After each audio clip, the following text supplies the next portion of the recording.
ಇದರರ್ಥ ಏನು? ಕನ್ನಡಕ್ಕೆ ಮತ್ತೆ ಇಂಗ್ಲಿಷ್ಗೆ ಏನಂತ ಹೇಳಿದ್ರೆ ಅಕ್ಷರಗಳು ನಿಮ್ಗೆ ಆಲ್ರೆಡಿ ನಾನು ಹೇಳಿದ್ದೀನಿ. ಕ, ಕಿ, ಕು ಅಥವಾ ಕ್ಯಾ, ಕೆ, ಸಿ ಅಥವಾ ಡ್ಯಾ, ಡೆ, ಡಿ ಇವೆಲ್ಲ ಒಂದೊಂದು ಅಕ್ಷರಗಳಾದ್ರೆ ಅದ್ರ ಪಕ್ಕದಲ್ಲಿ ಇನ್ನೊಂದು ಅಕ್ಷರ ಇದ್ರೆ ಮಾತ್ರ ನಿಮಗೆ ಇವೆರಡೂ ಅಕ್ಷರಗಳು ಸೇರಿ ಇದೊಂದು ಅಕ್ಷರ.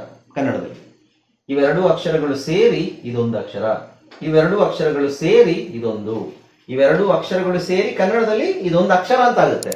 ಬಟ್ ಇಂಗ್ಲಿಷ್ ಅಲ್ಲಿ ನಾವು ಲೆಟರ್ ಅಂತ ಹೇಳೋದು ಬೇರೆ ಅಲ್ವಾ? ರೈಟ್? ನೋಡಿ, ಎರಡು ಅಕ್ಷರಗಳು ಸೇರಿ ನಿಮಗೆ ಕನ್ನಡದಲ್ಲಿ ಒಂದು ಅಕ್ಷರ ಆಗುತ್ತೆ. ಇಂಗ್ಲಿಷ್ ಅಲ್ಲಿ ಇದು ಒಂದು ಅಕ್ಷರ, ಇದು ಒಂದು ಅಕ್ಷರ, ಹಾಗೆ ಎರಡು ಅಕ್ಷರ ಸೇರಿ ಒಂದು ಅಕ್ಷರ ಆಗುತ್ತಾ? ಇಂಗ್ಲಿಷ್ ಅಲ್ಲಿ ಎರಡು ಅಕ್ಷರ ಸೇರಿ ಒಂದು ಅಕ್ಷರ ಆಗಲ್ಲ, ಎರಡು ಅಕ್ಷರ ಸೇರಿ ಒಂದು ಸೌಂಡ್ ಆಗುತ್ತೆ. ಓಕೆ, ಎರಡು ಅಕ್ಷರ ಸೇರಿ ಒಂದು ಸೌಂಡ್ ಆಗುತ್ತೆ. ಅದು ಒಂದು ಕಾನ್ಸನೆಂಟ್ ವಾವೆಲ್ ಸೇರ್ಬೋದು ಅಥವಾ ಎರಡು ಕಾನ್ಸನೆಂಟ್ ಆಗ್ಬೋದು. ಇದು ಉದಾಹರಣೆಗೆ ಎರಡು ಅಕ್ಷರ ಎಸ್ ಮತ್ತೆ ಎಚ್ ಸೇರಿ ಏನಾಗುತ್ತೆ? ಹಾಯ್ ಫ್ರೆಂಡ್ಸ್, ಇದೊಂದು ವಿಶೇಷ ಸೂಚನೆ. ನಮ್ಮಲ್ಲಿ ಇದೀಗ ಆನ್ಲೈನ್ ಸ್ಪೋಕನ್ ಇಂಗ್ಲಿಷ್ ಕೋರ್ಸ್ನ ಹೊಸ ಬ್ಯಾಚ್ ಶುರುವಾಗಿದೆ. ನೀವು ಇನ್ಮೇಲೆ ಎಲ್ಲೂ ಹೊರಗಡೆ ಹೋಗಿ ಇಂಗ್ಲಿಷ್ ಕಲಿಯುವ ಅವಶ್ಯಕತೆ ಇಲ್ಲ. ಮನೆಯಲ್ಲೇ ಕೂತ್ಕೊಂಡು ಯಾವುದೇ ಟೆನ್ಷನ್ ಇಲ್ಲದೆ, ಏನು ಮುಗಿದಿರಬಿಲ್ಲದೆ ಇಂಗ್ಲಿಷ್ ಮಾತಾಡೋದನ್ನ ಕಲಿಯಬಹುದು.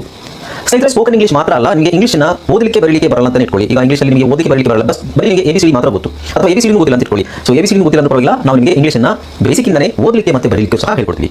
ಅದು ಅಲ್ಲದೆ ನೀವು ಒಂದು ವೇಳೆ ಕನ್ನಡನೇ ಬರಲ್ಲ ಅಂತ ಇಟ್ಕೊಳ್ಳಿ, ಕನ್ನಡನೂ ಹೇಳ್ಕೊಟ್ಟು ಕನ್ನಡದಿಂದ ಇಂಗ್ಲಿಷ್ನ ಹೇಗೆ ಓದೋದು, ಕನ್ನಡನೂ ನಾವು ಹೇಳ್ಕೊಟ್ಟು ಅದರ ಮೂಲಕ ಇಂಗ್ಲಿಷ್ನ ಹೇಗೆ ಕಲಿಯೋದು ಅನ್ನೋದನ್ನ ನಾವು ಈ ಕೋರ್ಸಲ್ಲಿ ಇನ್ಕ್ಲೂಡ್ ಮಾಡಿದ್ದೀವಿ. ಸ್ನೇಹಿತರೆ, ಈ ಕೋರ್ಸನ್ನು ಚಿಕ್ಕ ಮಕ್ಕಳನ್ನು ಹೊರತುಪಡಿಸಿ ಬೇರೆ ಯಾರು ಬೇಕಾದ್ರೆ ಈ ಕೋರ್ಸ್ಗೆ ಜಾಯ್ನ್ ಆಗ್ಬೋದು. ನೀವು ಕೆಲಸಕ್ಕೆ ಹೋಗೋರು ಇರ್ಬೋದು, ಮನೆಯಲ್ಲಿ ಇರೋರು ಇರ್ಬೋದು, ಅಥವಾ ನೀವು ಯಾವುದೋ ಒಂದು ಬಿಸ್ನೆಸ್ ಮಾಡ್ತಾ ಇರ್ಬೋದು. ಓಕೆ, ಸೊ ಯಾರು ಬೇಕಾದರೂ ಈ ಕೋರ್ಸ್ನ ಜಾಯ್ನ್ ಆಗ್ಬೋದು. ಹಾಗಾದ್ರೆ ಸ್ನೇಹಿತರೆ, ತಡ ಯಾಕೆ? ಈ ಸ್ಪೋಕನ್ ಇಂಗ್ಲಿಷ್ ಕೋರ್ಸ್ ಮತ್ತು English basic reading and writing ಕೋರ್ಸ್ನ ಜಾಯ್ನ್ ಆಗಬೇಕು ಅಂತ ಆಸಕ್ತಿ ಇರೋರು ಈ ಕೂಡಲೇ ನಿಮ್ಮ ಫೋನ್ ತೆಗೆದುಕೊಳ್ಳಿ ಹಾಗೂ ಇಲ್ಲಿ ಬರ್ತಿರುವಂತಹ ನಂಬರ್ಗೆ ಅಥವಾ ಕೆಳಗಡೆ ಬರ್ತಾ ಇರುವಂತಹ ನಂಬರ್ಗೆ ನೀವು ಕರೆ ಮಾಡತಕ್ಕದ್ದು ಅಥವಾ ವಾಟ್ಸ್ಆ್ಯಪ್ನಲ್ಲಿ ಸಂಪರ್ಕಿಸಿ ನಿಮ್ಮ ಹೆಸರನ್ನು ರಿಜಿಸ್ಟರ್ ಮಾಡಿಕೊಳ್ಳಿ. ಎಸ್, ಒಂದು ಸೌಂಡ್ ಆಯ್ತಾ? ಎರಡು ಅಕ್ಷರ ಸೇರಿ ಒಂದು ಸೌಂಡ್ ಆಗಿದೆ. ಹಾಗೆ ಇಲ್ಲೂ ಅಷ್ಟೇನೆ, ಎರಡು ಅಕ್ಷರ ಸೇರಿ ಇದನ್ನ ನಾವು ಸೌಂಡ್ ಅಂತ ಹೇಳಲ್ಲ, ಸಿಲಬಲ್ ಅಂತ ಹೇಳ್ತೀವಿ. ಫೋನೀಮ್, ಸಿಲಬಲ್ ಅಂತ ಹೇಳ್ತೀವಿ. ಸಿಲಬಲ್ ಅಂತ ಯಾಕೆ ಹೇಳ್ತೀವಿ ಗೊತ್ತಾ? ಅದು ಸಂಪೂರ್ಣ ಕನ್ನಡದಲ್ಲಿ ಸಂಪೂರ್ಣ ಅಕ್ಷರ. ಸಿಲಬಲ್ ಸಿಲಬಲ್ ಅಲ್ಲಿ ನಿಮಗೆ ಎರಡು ಅಕ್ಷರ ಇರಬೇಕು, ಹೌದು. ಬಟ್ ಅದರಲ್ಲಿ ಕಡ್ಡಾಯವಾಗಿ ಏನಿರಬೇಕು? ಎಲ್ಲದರಲ್ಲೂ ನೋಡಿ ನಿಮಗೆ ಏನ್ ಕಾಮನ್ ಆಗಿದೆ, ಏನು ಎಲ್ಲ ನಾನು ಎಲ್ಲ ಹಾಕಿದ್ದೀನಲ್ವ, ಇದ್ರೊಳಗೆಲ್ಲ ನಿಮಗೆ ಏನ್ ಕಾಮನ್ ಆಗಿದೆ? ಯಾವ ಅಕ್ಷರ ಕಾಮನ್ ಆಗಿದೆ? ಐ. ಐ ಕಾಮನ್ ಆಗಿದೆ. ಅಂದ್ರೆ ಐ ಇಲ್ಲ ಅಂದ್ರೆ ಅದು ನಿಮಗೆ ಸಿಲಬಲ್ ಆಗಲ್ಲ. ಸೊ ಇದಕ್ಕೆ ಒಂದು ಸಿಲಬಲ್ ಅಂತ ಹೇಳ್ತೀವಿ ನಾವು. ಡಿ ಅಂತ ಇದ್ರೆ ಕನ್ನಡದಲ್ಲಿ, ಇಂಗ್ಲಿಷ್ ಅಲ್ಲಿ ನಾವು ಎರಡು ಅಕ್ಷರ ತಗೊಳ್ತೀವಲ್ವಾ, ಅದಕ್ಕೆ ಒಂದು ಸಿಲೆಬಲ್. ಸಿಲೆಬಲ್. ಓಕೆ, ಸಿಲೆಬಲ್ ಅಂದ್ರೆ ಏನು ಅಂತ ಹೇಳಿದ್ರೆ, ಇಂಗ್ಲಿಷ್ ಅಲ್ಲಿ ಯಾವುದೇ ವೊವೆಲ್ಸ್ ಇಲ್ದೇನೆ ಪದಗಳು ಇಲ್ಲ. ಸಣ್ಣ ಪದ ಆದ್ರೂ ಅದಕ್ಕೆ ವೊವೆಲ್ಸ್ ಇರಲೇಬೇಕು. ವೊವೆಲ್ ಇಲ್ಲದೆ ಇರೋ ಪದ ಇಲ್ವೇ ಇಲ್ಲ.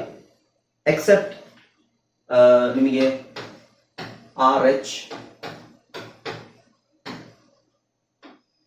ಇದೊಂದು ಪದ ವೊವೆಲ್ ಇಲ್ಲ. ವೊವೆಲ್ ಇಲ್ಲ, ಆದ್ರೆ ವೊವೆಲ್ ಶಬ್ದ ಇದೆ. ಏನು? ರಿ, ರಿದಮ್, ರಿ, ಈ ಸೌಂಡ್ ಇದೆ ತಾನೆ. ನಾವು ಸೌಂಡ್ ಮೇಲೆ ಫೋಕಸ್ ಮಾಡ್ತಾ ಇದೀವಿ. ಸೊ ಇಲ್ಲಿ ಎಲ್ಲ ಕಾನ್ಸನೆಂಟ್ಸ್ ನೋಡಿ, R H Y T H M ಎಲ್ಲ ಕಾನ್ಸನೆಂಟ್ಸ್ ಇರೋದು, ವೊವೆಲ್ ಇಲ್ಲ. ಬಟ್ ಈ ತರದೊಂದು ಎರಡು ಮೂರು ವರ್ಡ್ಸ್ ಇರ್ಬೋದು ಇಂಗ್ಲಿಷ್ ಅಲ್ಲಿ. ಬಟ್ ನಿಮಗೆ ಅಷ್ಟು ಲಕ್ಷ ವರ್ಡ್ಸ್ ಅಲ್ಲಿ ಯಾವುದೇ ಒಂದು ಪದ ಒಂದು ವೊವೆಲ್ ಇಲ್ದೇನೆ ಒಂದು ಪದ ಆಗ್ಲಿಕ್ಕೆ ಸಾಧ್ಯನೇ ಇಲ್ಲ. ಓಕೆ, ಸೊ ಹಾಗಾಗಿ ನಮಗೆ ಒಂದು ಸಿಲಬಲ್, ಅದಕ್ಕೆ ಸಿಲಬಲ್ ಅಂತ ಹೇಳ್ತೀವಿ. ಸಿಲಬಲ್ ಅಂದ್ರೆ ಏನು? ಒಂದು ವೊವೆಲ್ ಇದೆ, ಅದ್ರ ಜೊತೆ ಕಾನ್ಸನೆಂಟ್ ಜೊತೆಗೆ ವೊವೆಲ್ ಇದ್ದೇ ಇರುತ್ತೆ. ಅವು ಜೋಡಿ, ಪದದಲ್ಲಿ ಅವು ಜೋಡಿ. ಯಾವುದು? ಕಾನ್ಸನೆಂಟ್ ಮತ್ತೆ ವೊವೆಲ್ ಜೋಡಿ. ಕಾನ್ಸನೆಂಟ್, ಬರೀ ಕಾನ್ಸನೆಂಟ್ ಇದ್ದು ಏನು ಪ್ರಯೋಜನ ಇಲ್ಲ, ಎಕ್ಸೆಪ್ಟ್ ಈ ತರ ವರ್ಡ್ಸ್ ಅಲ್ಲಿ ಬಿಟ್ಟು. ನೀವು ಬರೀ ಕಾನ್ಸನೆಂಟ್ ಹಾಕಿ, ಕಾನ್ಸನೆಂಟ್ ಈ ತರ ಹಾಕ್ತಾ ಹೋದ್ರೆ, ಫಸ್ಟ್ ಕಾನ್ಸನೆಂಟ್ ಬಿ, ಆಮೇಲೆ ಡಿ, ಆಯ್ತಾ? ಆಮೇಲೆ ಜಿ, ಆಮೇಲೆ ಎಲ್. ಇದು ಏನಾದ್ರು ವರ್ಡ್ ಮಾಡಕ್ಕಾಗುತ್ತಾ? ಆಗಲ್ಲ ಇದರಲ್ಲಿ. ಅದೇ ನೀವು ಇಲ್ಲಿ ಐ ಹಾಕಿದ್ರೆ, ಇಲ್ಲಿ ಎ ಹಾಕಿದ್ರೆ, ಇಲ್ಲಿ ಐ ಹಾಕಿದ್ರೆ ಅಥವಾ ಯಾವ್ದಾದ್ರು ಓ ಹಾಕಿದ್ರೆ ಏನಾದ್ರು ಅಕ್ಷರ ಹಾಕಿದ್ರೆ ಅಟ್ಲೀಸ್ಟ್ ಏನಾದ್ರೂ ಒಂದು ಸೌಂಡ್ ಮಾಡ್ಬೋದು, ಅದರಲ್ಲಿ ಸೌಂಡ್ ಆದ್ರೂ ಮಾಡ್ಬೋದು. ಇಲ್ಲಾಂದ್ರೆ ನಾವು ಬರೀ ಇದಿಲ್ಲ ಅಂದ್ರೆ ಬಡ್ ಗಲ್ ಅಂತ ಹೇಳ್ಬೇಕಾಗುತ್ತೆ. ಅದು that's not possible practically. Okay, so syllable correct ಆಗಿ ಅರ್ಥ ಮಾಡ್ಕೊಳ್ಳಿ. ಏನು ಇಲ್ಲ, ಕನ್ನಡದಲ್ಲಿ ನಾವು ಅಕ್ಷರಗಳನ್ನ ಓದ್ಬೇಕಾದ್ರೆ ಹೆಂಗ್ ಓದ್ತೀವಿ, ಇಂಗ್ಲಿಷ್ ಅಲ್ಲೂ ನಾವು ಅದೇ ತರ ಓದ್ತೀವಿ. ಬಟ್ ಅಕ್ಷರಗಳನ್ನ ಸ್ಪೆಲ್ಲಿಂಗ್ ಮೂಲಕ ಓದಲ್ಲ. ಇದನ್ನ ನಾವು ಇದನ್ನ ಏನು ಇದು ಬ್ಲೆಂಡಿಂಗ್ ಅಲ್ಲಿ ನಾನು ನಿಮ್ಗೆ ಏನ್ ಹೇಳ್ಕೊಟ್ಟೆ, ಡಿ ಐ ಏನಾಗುತ್ತೆ, D V I V, S I C, B I B, L I ಲಿ, ಟಿ ವೈ. ಈಗ ನೋಡಿ, ವೈ ಕೊನೆಯಲ್ಲಿ ಬಂದ್ರೆ ತುಂಬಾ ಕಡೆ ನಿಮಗೆ ಇ ಅಂತ ಆಗುತ್ತೆ ಮತ್ತೆ ಐ ಅಂತ ಆಗುತ್ತೆ. ಅದೆಲ್ಲ ಆಗುತ್ತೆ ಅಂತ ಮುಂದೆ ನೋಡೋಣ ಸ್ಪೆಲ್ಲಿಂಗ್ ರೂಲ್ಸ್ ಅಲ್ಲಿ. ಸೊ ಇದನ್ನ ಡಿ ವಿ ಜಿ ಬಿ ಲಿ ಟಿ, ಡಿವಿಸಿಬಿಲಿಟಿ. ಸೊ ಎಸ್ ಅಕ್ಷರ ತುಂಬಾ ಕಡೆ ಝೆಡ್ ಆಗುತ್ತೆ, ಅದು ಎಲ್ಲೆಲ್ಲಾಗುತ್ತೆ ಅಂತ ಹೇಳ್ತೀನಿ. ಒಂದು ಎಕ್ಸಾಂಪಲ್ ಬಂದು ಎಸ್ ಆ ಕಡೆ ಎಸ್ ಎರಡು ವವೆಲ್ಸ್ ಮಧ್ಯೆ ಇದ್ರೆ ಆಲ್ಮೋಸ್ಟ್ ಎಲ್ಲಾ ವರ್ಡ್ಸ್ ಅಂತಲ್ಲ, ಆಲ್ಮೋಸ್ಟ್ ಆಗದೆ ಇರೋ ವರ್ಡ್ಸ್ ಎಕ್ಸೆಪ್ಷನ್ ಬೇರೆ ಇದೆ. ಬಟ್ ಆಲ್ಮೋಸ್ಟ್ ನಿಮಗೆ 99% ವರ್ಡ್ಸ್ ಎರಡು ವವೆಲ್ ಮಧ್ಯದಲ್ಲಿದ್ರೆ ಅದು ಝೆಡ್ ಆಗುತ್ತೆ. ಡಿವಿಸಿಬಿಲಿಟಿ ಅಲ್ಲ, ಡಿವಿಸಿಬಿಲಿಟಿ. ಓಕೆ, ಹಾಗೆ ಇಲ್ಲಿ ನೋಡಿ, ಕ್ಯೂ, ಮೀ, ಡಿ, ಫಿ, ಕೆ, ಶನ್. TION ನಾನು ಹೇಳಿದ್ದೀನಿ.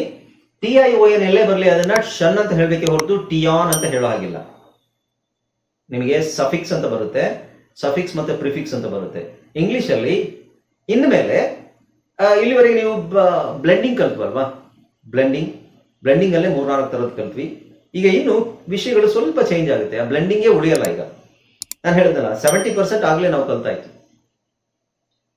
70% ನೀವು ಒಂದ್ ತಿಂಗಳಲ್ಲೇ ಕಲ್ತಾಯ್ತು. ಇನ್ನು ಈಗ ಕಲಿತಾ ಇರೋದು ಉಳಿದಿರೋ 30%. ಅರ್ಥ ಆಯ್ತಾ? ಸೊ ಅದರಲ್ಲಿ ಬಹಳ ವಿಷಯಗಳಿದಾವೆ. ಹಾಗಾಗಿ ಇದನ್ನ TION ಈ ತರದೆಲ್ಲ ನಾನು ಹೇಳ್ತಾ ಹೋಗ್ತೀನಿ. ಅದು ಆಮೇಲೆ ಪಾಠ ಇದೆ ನಿಮಗೆ, ಅದು ಸಪರೇಟ್ ಆಗಿ ಪಾಠ ಇದೆ. ಉದಾಹರಣೆಗೆ ಇಂಗ್ಲಿಷಲ್ಲಿ ವಿಚಿತ್ರವಾಗಿ ಕೆಲವು ವಿಷಯಗಳೆಲ್ಲ ಇದಾವೆ, ಅದ್ರಲ್ಲಿ ಅದು ಇವಾಗ ಗೊತ್ತಾಗ್ತಾ ಹೋಗುತ್ತೆ ನಿಮಗೆ. ಈಗ TION ಶನ್ ಹಿಂಗ್ ಬರಿಬಹುದು, ಅಥವಾ ನೀವು ಹಿಂಗ್ ಬರಿ, ಹೆಂಗಾದ್ರೂ ಬರಿ, ಪರವಾಗಿಲ್ಲ. ಶನ್.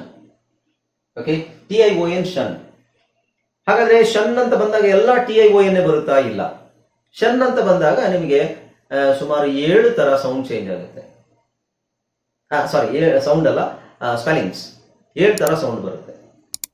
ಶನ್, TION ಒಂದ, ಆಮೇಲೆ SSION ಒಂದು, ಬರೀ SION ಒಂದು, TIAN ಒಂದು, CIAN ಒಂದು, CION ಒಂದು, ಆಮೇಲೆ ಇನ್ನೊಂದು XION. ಇವು 3 ಜಾಸ್ತಿ ಇಲ್ಲ, ಈ 3 ಒಂದು 2-3 ಪದ ಇದೆ ಅಷ್ಟೇ. 1 2 3 4 5 6 7 ತರ ಸೌಂಡ್ 7 ತರ ಸ್ಪೆಲ್ಲಿಂಗ್ ಇಟ್ಕೊಂಡು ಒಂದೇ ಉಚ್ಚಾರಣೆ ಕೊಡುತ್ತದೆ. ಸೊ ಈ ತರದೆಲ್ಲ ನಾವು ಕಲಿತಾ ಹೋಗ್ಬೇಕು. ಅದು ಯಾವ್ದು ಅಥವಾ ಈ ತರ ಬಂದ್ರೆ ನಾನು ಶನ್ ಅಂತ ಹೇಳ್ಬೇಕು ಅನ್ನೋದು ಗೊತ್ತಾಗ್ಬಿಡ್ಬೇಕು. ಅಲ್ಲಿ ತಲೆ ಕೆಡಿಸ್ಕೊಳ್ಳೋದು, ಇದೇನಿದು, ಇದು ಹೆಂಗೆ ಹೇಳೋದು, SSION ಇದೆ, ಶನ್ ಆಬ್ವಿಯಸ್. ಓಕೆ, ಸೊ ಆ ತರ ನಾವು ಕರೆಕ್ಟ್ ಆಗಿ ಕೆಲವು ವಿಷಯಗಳನ್ನ ತಿಳ್ಕೊತಾ ಹೋದಾಗ ನಮಗೆ ಇಂಗ್ಲಿಷ್ ಸ್ವಲ್ಪ ಈಸಿ ಆಗ್ತಾ ಹೋಗುತ್ತೆ. ಈಗ ಇಲ್ಲಿ ಏನ್ ಹೇಳಕ್ ಬಂದೆ ಅಂದ್ರೆ ನಾನು, this is called syllable. Syllable ಅಂದ್ರೆ ಪದದಲ್ಲಿ ನಾವು ಕನ್ನಡದಲ್ಲಿ ಒಂದು ಪದ ಅಂತ ಒಂದು ಅಕ್ಷರ ಅಂತ ತಗೊಂಡಾಗ ಅದು ಇಂಗ್ಲಿಷ್ ಅಲ್ಲಿ ಒಂದು ಸಿಲೆಬಲ್ ಆಗುತ್ತೆ. ಅಂದ್ರೆ ಒಂದು ಕಾನ್ಸನೆಂಟ್ ಜೊತೆಗೆ ಒಂದು ವಾವೆಲ್ ಇದ್ದೇ ಇರುತ್ತೆ. ಆ ಭಾಗನ ನಾವು ಒಂದು ಸಿಲೆಬಲ್ ಅಂತ ಹೇಳ್ತೀವಿ. ಈಗ ಇಲ್ಲಿ ಫಸ್ಟ್ ಕಾನ್ಸನೆಂಟ್ ನೋಡ್ಬೇಕು, ಫಸ್ಟ್ ವಾವೆಲ್ ನೋಡ್ಬೇಕು. ವಾವೆಲ್ ಜೊತೆಗೆ ಒಂದು ಕಾನ್ಸನೆಂಟ್ ಇದೆಯಾ, ಅದನ್ನ ತಗೊಂಡು ನಾವು ಅದನ್ನು ಒಂದು ಸಿಲೆಬಲ್ ಅಂತ ಹೇಳ್ತೀವಿ. ಓಕೆ, ಹ್ಯೂ ಅಥವಾ ಹ, ಇಲ್ಲಿ ಹ್ಯೂ ಅಂತ ಹೇಳ್ಬೇಕು. ಹ್ಯೂ ಮೀ 2 ಸಿಲೆಬಲ್, 2 ಚಪ್ಪಾಳೆಗೆ 2 ಸಿಲೆಬಲ್. ಹ್ಯೂ ಮೀ ಡಿ 3. Hue me D ಫಿಕೇಶನ್, hue me D ಫಿಕೇಶನ್, humidification. So ಇದು 6 ಸಿಲೆಬಲ್ ಇರುವಂತಹ ಪದ. ಅಂದ್ರೆ 6 ಇದೆ. ಎಷ್ಟಿದೆ ಇದರಲ್ಲಿ? 1 2 3 4 5 6. ಇಲ್ಲಿ ನಿಮಗೆ ಅಕ್ಷರಗಳು ಜಾಸ್ತಿ ಕಾಣಿಸ್ತಾ ಇದೆ, ಬಟ್ ಇಲ್ಲಿ ನೀವು ಒಂದೇ ಸಿಲೆಬಲ್ ಅಂತ ಹೇಳ್ತಾ ಇದ್ರೆ, ಹೌದು ಒಂದೇ ಸಿಲೆಬಲ್. ಅಂದ್ರೆ ಶನ್ ಮುಗ್ದೋಗುತ್ತೆ, ಒಂದು ಚಪ್ಪಾಳೆ ಅಷ್ಟರಲ್ಲಿ ಮುಗ್ದೋಗುತ್ತೆ ಶನ್. ಓಕೆ, ಇದರ ಅರ್ಥ ಏನು? ಸ್ವರಗಳ ಸಹಾಯ ಇಲ್ಲದೆ ಇಂಗ್ಲಿಷಲ್ಲಿ ಪದ ಮಾಡ್ಲಿಕ್ಕೆ ಆಗೋದಿಲ್ಲ, ಸ್ವರ ಬೇಕೇ ಬೇಕು. ಕನ್ನಡದಲ್ಲಿ ಸ್ವರದ ಅವಶ್ಯಕತೆ ಇದೆಯಾ ಅಂತ ಕೇಳಿದ್ರೆ ನೀವೇನ್ ಹೇಳ್ತೀರಾ? ವ್ಯಂಜನ ಇದೆ ನಮಗೆ, ಸ್ವರ ಇಲ್ದೇನೆ ನಾವು ಪದ ಮಾಡ್ಬಿಡ್ತೀವಿ. ಉದಾಹರಣೆಗೆ ನೋಡಿ, ಸ್ವರ ಈ ಕ ರ ಣ, ಕರ್ಣ, ಇದರಲ್ಲಿ ಸ್ವರ ಇದೆಯಾ? ಆ ಈ ಉ ಏನಾದ್ರೂ ಇದೆಯಾ? ಇಲ್ಲ, ವ್ಯಂಜನಗಳೇ ಇದಾವೆ. ಬಟ್ ವ್ಯಂಜನಗಳು ಆಗೋದು ಹೇಗೆ? ಈ ಒಂದು ಕ ಅನ್ನೋದು ಇದೆಯಲ್ವಾ, ಇದು ಕ ಪ್ಲಸ್ ಅ, ಇದು ಸೇರಿ ನಿಮಗೆ ಕ ಆಗೋದು. ಇಂಗ್ಲಿಷ್ ಅಲ್ಲಿ ಈ ಅಕ್ಷರಗಳು ಹಸಿ ಹಸಿಯಾಗೇ ಇದೆ. ಇದು ನಮಗೆ ಸಂಪೂರ್ಣವಾದ ಅಕ್ಷರ ಸಿಕ್ತು. ಇದು ಸಂಪೂರ್ಣ ಅಕ್ಷರಗಳು ಇಲ್ಲ ಇಂಗ್ಲಿಷ್ ಅಲ್ಲಿ. ಇಂಗ್ಲಿಷ್ಗೆ ಸಂಬಂಧಪಟ್ಟಂಗೆ ಅದು ಸಂಪೂರ್ಣ ಅಕ್ಷರನೇ.